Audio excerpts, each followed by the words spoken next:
ocurriría en pleno siglo XX y ya a un paso de llegar al XXI. Como para que él lo supiera y entonces lo escribiera. Entonces, todo era profecía. Ahora, ¿de cuál de las tres maneras lo vamos a interpretar nosotros? Porque ya le dije, hay tres maneras. La primera es, ¿qué será el estado de las iglesias en el momento que Juan lo escribió? Las cosas que son. Segunda forma, que es un modelo para la iglesia de todos los tiempos. Tercero, que es una profecía que habla de las 7 etapas que la iglesia cristiana atraviesa o está atravesando. ¿De cuál de esas tres maneras lo vamos a interpretar? De las tres. Lo vamos a llevar junto todo. Amén. Bien, entonces comienza. Versículo 1, escribe al ángel de la iglesia en Éfeso. Ya explicábamos en el capítulo 1 que el ángel que ahí se menciona no es un ser angelical, no es un serafín, no es un arcángel, mucho menos, sino que le explicaba que en el idioma griego la palabra ángelos igual se puede traducir mensajero como ángel.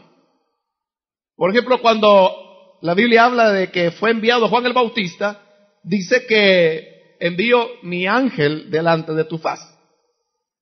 Pero no era un ángel, era Juan. Entonces, de lo que hablaba no era de un ser angelical, sino que de alguien que iba a llevar el mensaje. Como Juan dijo, yo soy la voz de uno que clama en el desierto. Entonces era, yo envío mi mensajero delante de ti. O incluso en aquel pasaje de Juan, cuando los fariseos envían mensajeros, dice Juan capítulo 1, que fueron a preguntarle a Juan, ¿y tú quién eres para que estés bautizando? Pero en el griego la palabra ángelos, la misma. Entonces es lo mismo, o sea, no es lo mismo, pero puede ser traducido ángel o mensajero. Entonces, en este caso, cuando habla del ángel, de lo que está hablando es del mensajero. O sea, el que entrega el mensaje de Dios a la iglesia. Y que sabemos que es la tarea que le corresponde al pastor de la congregación local. Aunque el mensaje era para toda la iglesia de Éfeso, no obstante va dirigida al pastor, para que luego él comunique a la iglesia esto y esto, dice el Señor.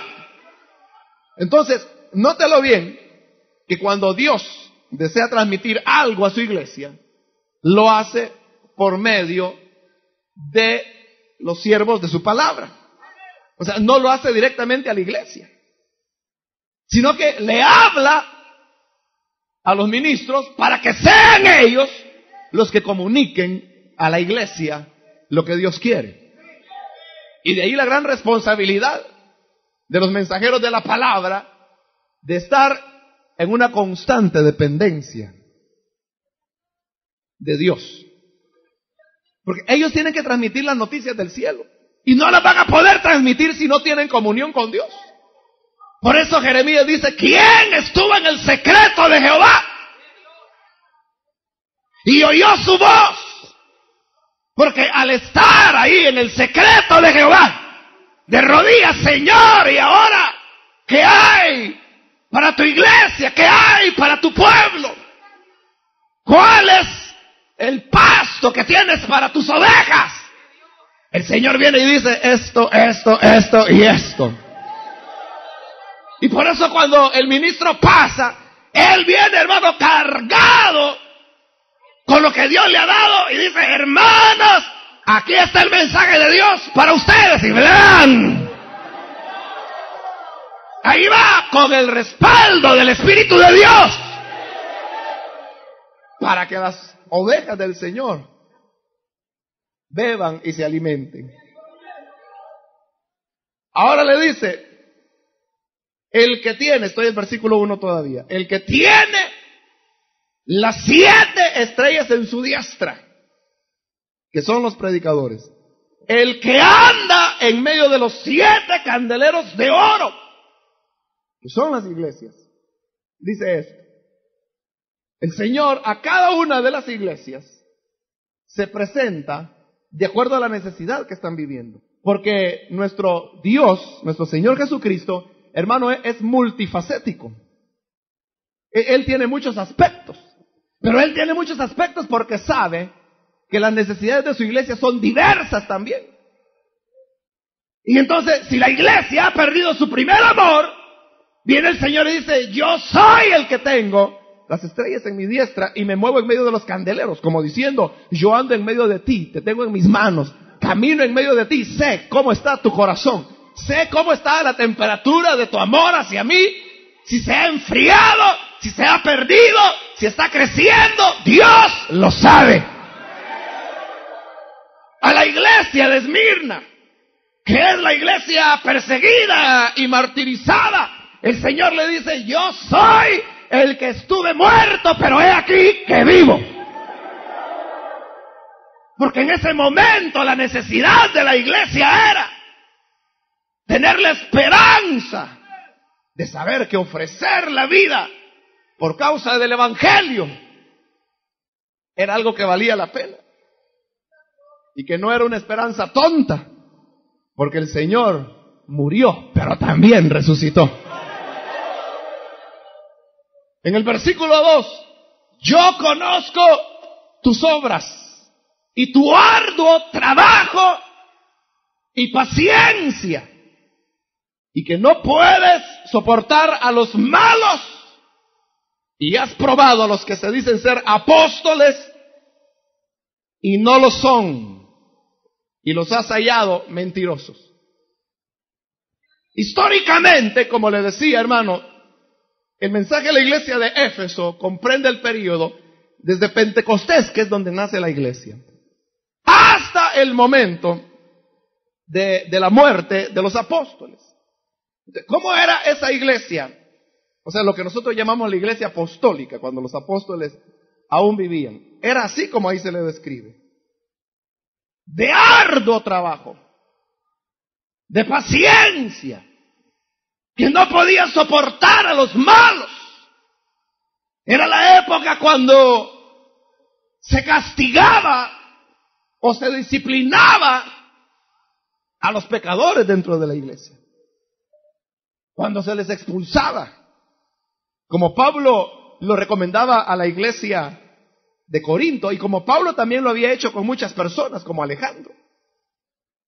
Entonces, él venía, y por ser un elemento que estaba dañando a la iglesia, por lo que fuera, por inmoralidad, por mentira, por robo, por tantas situaciones de pecado que pueden haber, la iglesia lo que hacía era que no podía soportarlo, y que cuando había falta, lo que hacían era disciplinar a ese miembro.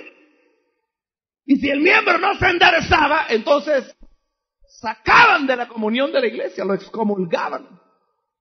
Lo que Pablo decía era entregado a Satanás. Pero hoy, hermanos, como que cada vez uno va bajando más y más las demandas. El Señor dijo, bueno, el que quiera entrar deberá dar esta altura, y puso ahí la línea, bueno, el que quiera del salto. Pero ahora, como que la iglesia ha dicho, si es que el tiempo ha cambiado, Señor. Los jóvenes se ven sujetos a presiones que antes no habían, bajémosle un poquito. Y viene otro y dice, si es que todos somos débiles, bajémosle otro poquito. Hasta que alguien salta y dice, no, ya de ahí no le bajemos, ahí está bien. Y cuando alguien no del ancho viene y le dice, mire, usted está actuando mal, así que no puede seguir en el privilegio.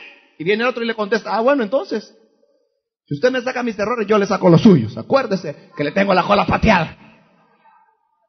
Bueno, entonces, bajémosle un poquito más, pues va, para que así quedamos mano a mano. Ni yo lo molesto, ni usted a mí. Callado, ¿verdad?